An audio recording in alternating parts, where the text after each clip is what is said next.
श्रोता बंधुओं बहनें, ऋग्वेद प्रथम खंड का 28वां सूक्त मैं आप सभी के सामने प्रस्तुत कर रहा हूँ।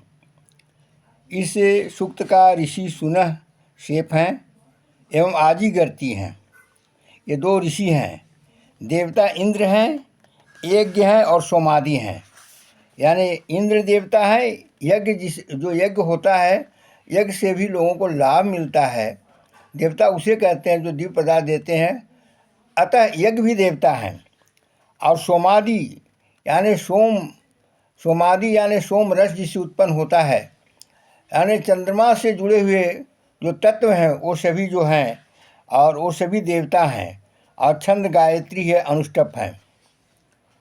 जो कहा गया है कि सनातन धर्म में 33 करोड़ देवता हैं और कभी कभी लोग आश्चर्य करते हैं कि कौन है। इस प्रकार से ऋषियों ने गिना है। इसी प्रकार से 33 करोड़ देवता हैं।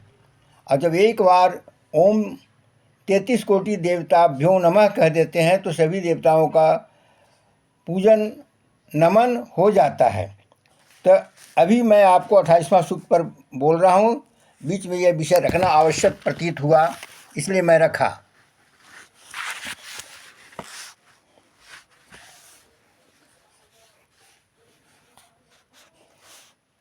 यत्र ग्राव पृथुभुघ्न उदर्वो भवति सोतवे उल्खल सुता नाम वे द्विंद्र जलगुल। जहाँ कूटने के निमित्त पत्थर का बड़ा मूसल उठाया जाता है अथवा सोमरस तैयार किया जाता है, हे इंद्र, तू वहाँ उल्खुल में निष्पन्न सोम का सेवन करें। उल्खुल यानी ओखल में जो कूटा जाता है, उससे जो रस निकलता है, उसका सेवन आप इंद्र करें। यत्र द्वाविव जगना दिशवन्याकृता उल्खुला सूतानाम मवे द्विंद्र जलगुल। हे इंद्र, जहाँ दो जंघाओं के समान सोम कूटने के दो विशाल फलक रखे हैं, तो उनसे निष्पन्न सोम का सेवन करें। यहाँ पर प्राचीन यंत्र का वर्णन है। जंघाओं के समान दो विशाल फलक, यानी दो विशाल फलक के बीच में जो पीसा जाता है और उससे जो निष्पन्न होता है। आप केतारी का रस देखे होंगे, जो ऊख को बीच में डाला जाता है और दो फलक से वो निकलता है। यह पहले भी था और ये कहा जा रहा है वेद में कि उस सोम रस का आप सेवन करें, अर्थात ईख का रस का आप सेवन करें।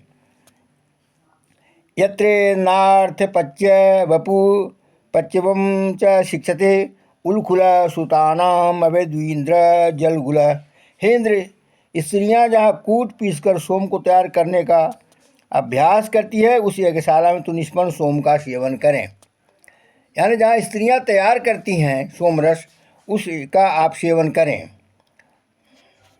यत्र मंत्रा विदते रश्मिना यमी त्वा इव उल्खुला सुतानाम वेदिंद्र जलगुल।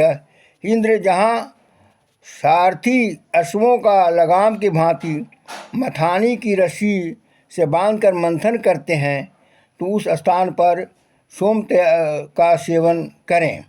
यानी जहाँ दूध दही का मंथन होता है वह भी सोमरस है, इसलिए उसका सेवन करें। जो वेद को नहीं जानते हैं, बहुत लोग सोमरस का अर्थ शराब समझते हैं। ये बिल्कुल गलत बात है।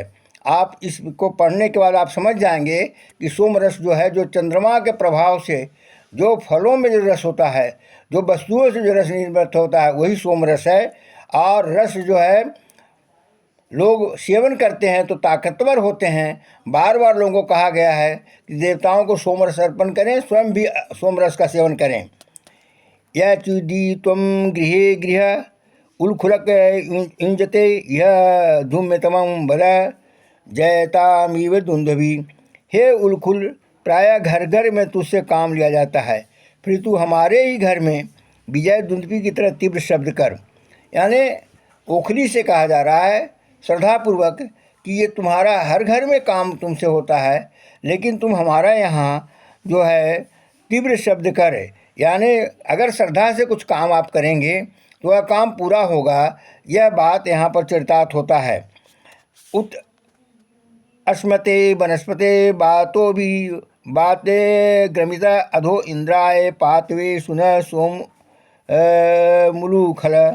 हे उलखुल मूसल रूप वनस्पति, तेरे सम्मुख वायु विशेष गति से प्रवाहित होती है, तो इंद्र के पान के निमित्त सोम तैयार कर।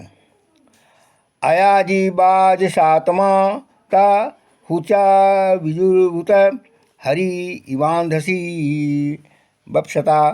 अनादि का भक्षण करते हुए यज्ञ का साधन रूप यजन योग्य दोनों उलखुल और मूसल इंद्र के अश्वों के समान शब्द करते हैं। जब ओखली में मूसल को चलाया जाता है तो जिस प्रकार की आवाज़ होता है, आज ओखली में वो मूसल नहीं चलाया जाता है। आज तो उसके जगह पर मशीन जो है ले लिया है स्थान। लेकिन हम लोगों ने देखा है आज से 40-50 वर्ष पहले घर घर में ओखली से में जब कूटा जाता था कुछ, तो धम धम की आवाज़ होती थी। तो कहा जा रहा है कि तू इंद्र के पान के लिए सोम तैयार कर। ओखल से कहा जा रहा है अयाजी बाज सात्मा त हुंचा विजर्भुत हरि इवांधांसी बपसता। अनादि का भक्षण करते हुए यज्ञ के साधन रूप यजन जोग दोनों उलखुल और मूसल इंद्र के अश्वों को समान शब्द करते हैं। तानु अद्य वनस्पति ऋष्वा वृषेभि श्रोतृभि इंद्राय मधुमत सुतम। उलखुल और मूसल रूप से दर्शनीय है वनस्पति, तुम दोनों सोम सिद्ध करने वालों के सहित इंद्र के निमित्त सोम का निष्पादित करो।